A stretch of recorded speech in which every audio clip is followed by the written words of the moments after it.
Welcome. आप सभी का स्वागत है और आज का जो हमारा टॉपिक है वो है 4 stroke IC engine. 4 stroke IC engine में सबसे पहला सवाल आता है कि स्ट्रोक क्या है। तो आइए जानते हैं इसका आंसर क्या है।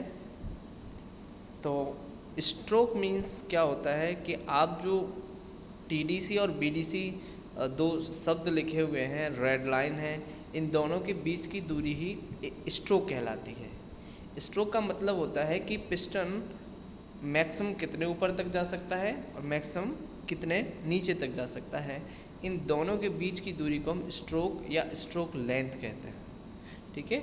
अब हमारा नेक्स्ट सवाल ये होता है कि आखिरकार 4 स्ट्रोक इंजन में कौन कौन से चरण होते हैं, कौन कौन सी प्रोसेस होती हैं। तो आइए जानें। 4 स्ट्रोक आईसी इंजन में कुल 4 चरण होते हैं। तो वो 4 चरण कौन कौन से हैं। पहला है सक्शन, दूसरा कंप्रेशन, पावर एंड एग्जॉस्ट। ये 4 चरण कौन कौन से होते हैं आइए डायग्राम के माध्यम से देखते हैं। देखिए, ये एक पेट्रोल इंजन का 4 स्ट्रोक पेट्रोल इंजन के 4 डायग्राम दिखाए गए हैं जिसमें 4 चरण दिखाए गए हैं। पहला जो हमारा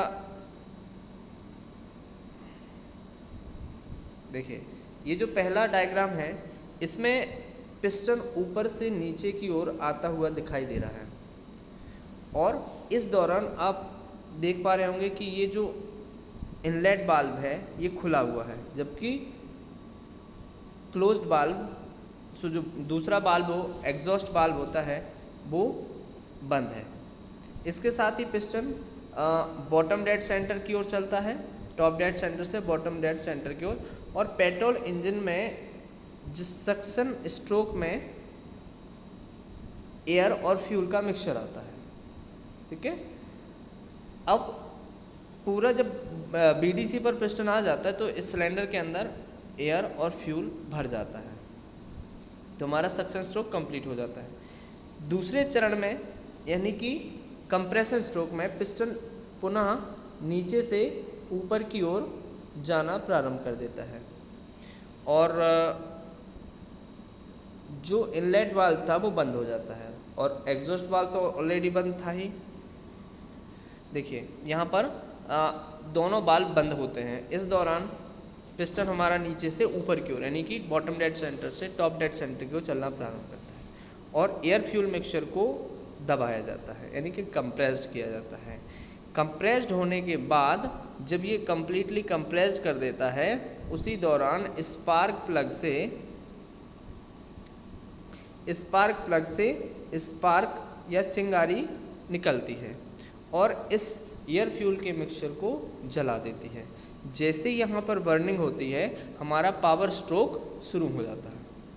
कंबसन होता है, कंबसन के ठीक बाद हमारा पावर स्ट्रोक शुरू होता है। पावर स्ट्रोक का मतलब वहाँ पे हमें पावर मिल जाती है और पिस्टन हमारा टॉप डेड सेंटर से बॉटम डेड सेंटर की ओर चलना प्रारंभ कर देता है। ठीक है। और हमारी पिस्टन को यहाँ से पावर मिलती है और रेसिप्रोकेटिंग जो मोशन होती है वो रोटरी मोशन में बदल जाती है।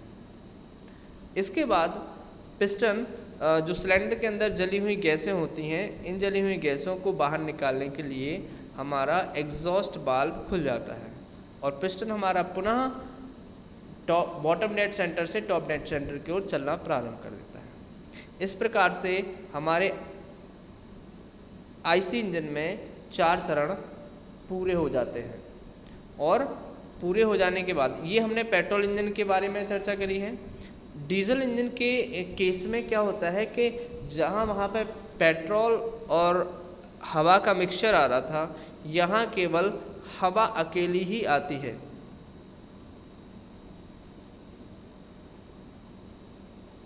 यहाँ केवल एयर आती है, ओनली एयर आती है और इसमें इनलेट वाल्व ओपन होता है और एग्जॉस्ट वाल्व बंद होता है। बाकी सेम प्रोसेस वही होती है। दूसरे स्ट्रोक में देखें,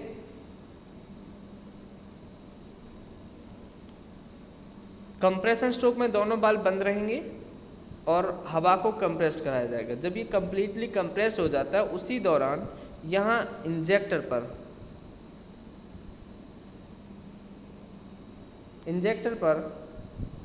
से स्पार्किंग, ये हमारा इंजेक्टर है, और इंजेक्टर से फ्यूल का स्प्रे होता है। जहाँ देखिए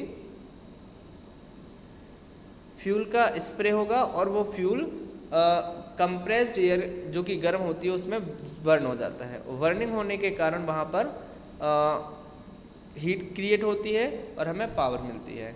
और पावर होने के बाद जली हुई गैसों को बाहर निकालने के लिए यहाँ पे आउटलेट वाल्व खुल जाता है और एग्जॉस्ट वाल्व में ये वाल्व खुल जाता है तो जली हुई गैसें बाहर निकल जाती हैं। इस प्रकार से हमारे चारों स्ट्रोक कंप्लीट होते हैं। Thanks for watching.